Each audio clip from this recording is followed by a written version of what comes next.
সুপ্রভাত সকলকে, রাধে রাধে। আমি আবারও চলে এসেছি গোপাল সোনার একটা নতুন ভিডিও নিয়ে। কই গো, উঠো, সকাল হয়ে গেছে গো, উঠে পড়ো।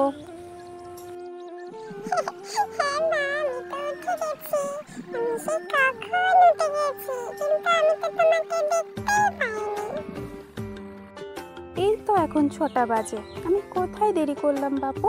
আমি তো খুব তাড়াতাড়ি এসেছি।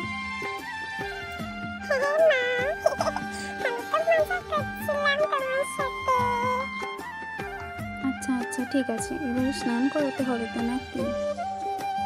অপু, তোমার ভক্তরা তোমাকে জিজ্ঞাসা করেছে যে তুমি এত চকচকে কি করে থাকো, বলে দাও তো।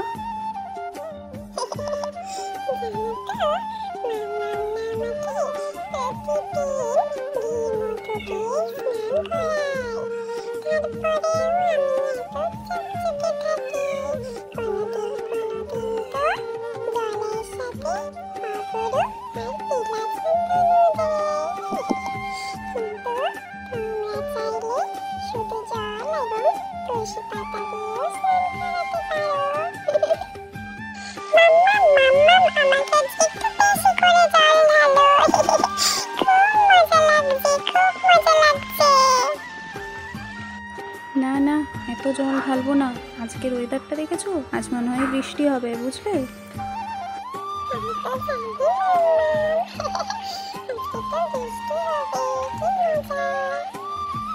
তাহলে এত ভিজলে তোমার শরীর খারাপ করবে না?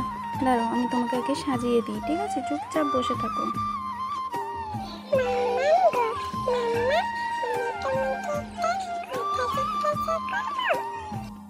হ্যাঁ বেটু, বলো, কি বলছো?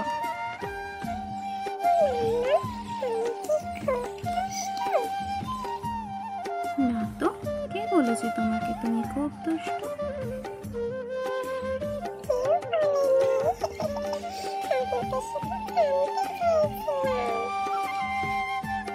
ঠিক আছে, এই ব্যাপার তাহলে।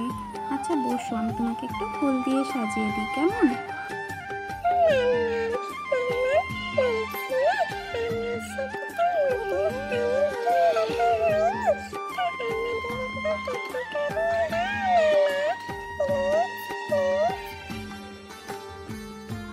আচ্ছা বাবা, আচ্ছা, দেখা করিয়ে দেবো।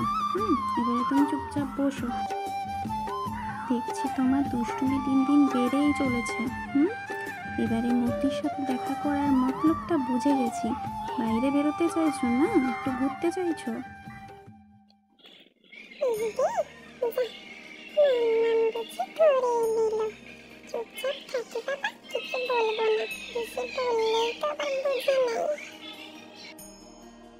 এরপর আমি গোপাল সোনাকে আসনে বসিয়ে প্রদীপটা ভালোভাবে সাজিয়ে নিলাম।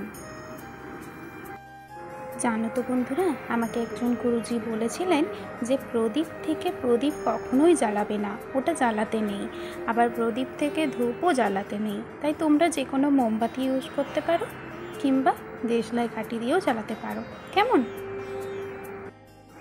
আরেকটা কথা, একবার দেখবে প্রদীপটা পুরো জ্বলে যায়, পুরো কালো হয়ে যায়। তখন আমাদের মধ্যে ভয় লাগে যে কোনো অশুভ সংকেত দিচ্ছে কিনা। তো সেটা আমাদের বাড়িতে যে যিনি আসেন আর কি ওই সংক্রান্তি পুজো করাতে, সেই ব্রাহ্মণকে আমি জিজ্ঞাসা করেছিলাম যে এটার কোনো কিছু খারাপ লক্ষণ আছে নাকি। তো তখন বলেছিলেন যে না, আমরা নিজেরাই নিজেদের মতন করে ভেবে নিই, কোনো কিছুই খারাপ না। ওটা কি বলো তো, ওটা আসলে তেল কম থাকার জন্য প্রদীপটা জ্বলে যায়। আবার আমি অনেকের ভিডিওতেও দেখেছি যে গোপালের সেবা যারা করছেন বা করেন তারা আবার জবা ফুল দেয়, অনেকে আবার আকন্দ ফুল দেয়। তো এটা কিন্তু একদমই দেওয়া চলবে না, কারণ গোপালের সেবাতে শুধুমাত্র সাদা ফুল, অপরাজিতা, যে কোনো রঙিন ফুল ব্যবহার করতে পারো, কিন্তু জবা ফুল ব্যবহার করা যাবে না, জবা ফুল দিতে নেই। তো দেখো, আমার প্রদীপ জ্বালানো হয়ে গেছে এবং প্রদীপের থালাটাকে আমি একটু ফুল দিয়ে সাজিয়ে দিয়েছি। এবারে গোপালের আমি পোশাকটা রেডি করছি। আর সকালে দেব প্যাড়া। তাই তো গপু, তোমার তো প্যাড়া খুব পছন্দ, তাই না?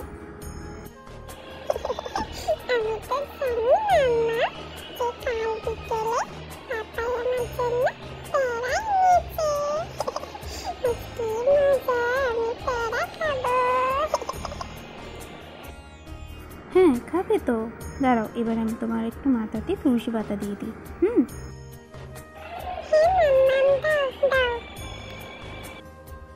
আরেকটা কথা জানো তো বন্ধুরা, যখন আমরা কোনো কারণে বা কোনো কাজের কারণেই বলো 2-4 দিনের জন্য বাড়িতে থাকবো না, তখন হয়তো আমাদের হয়ে কেউ হয়তো গোপাল সোনার সেবা দিয়ে দেবে, কিন্তু তারপরেও আমাদের মনের মধ্যে একটা খটকা থেকেই যায় যে হয়তো তারা আমাদের মতনভাবে প্রপারলি দিতে পারবে না। তাই তোমরা একটা কাজ করতে পারো, গোপাল সোনার পাশে একটা করে গোমাতা রেখে দিতে পারো, তাহলে আমাদের অনুপস্থিতিতে পুরো যত্নটাই কিন্তু গোমাতাই নাই।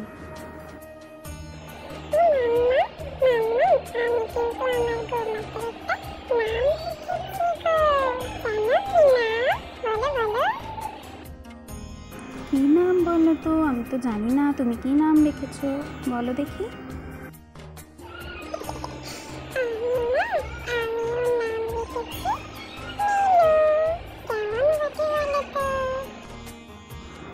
বাবা, খুব মিষ্টি নাম রেখেছো তুমি, গোপুর মিনু।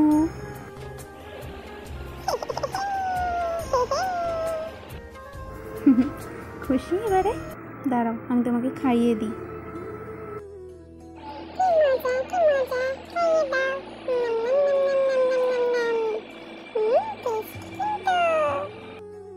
আচ্ছা খেয়ে নাও, দিয়ে আমি গুরু মহামন্ত্র জপ করে তুলসী মাকে জল দিতে যাব, কেমন? তোমারে দিশার আলো তুমি আমার হৃদয় কাননে বুঝি তোমারে দয়াল গোপাল আমার।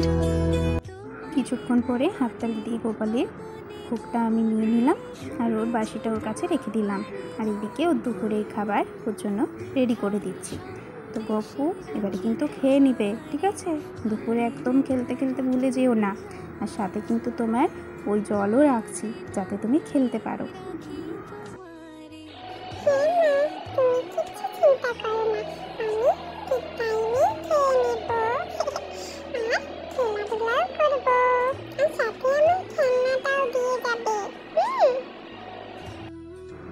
হ্যাঁ জানি তো, তোমার খেলনা ছেড়ে তুমি কি থাকতে পারো নাকি?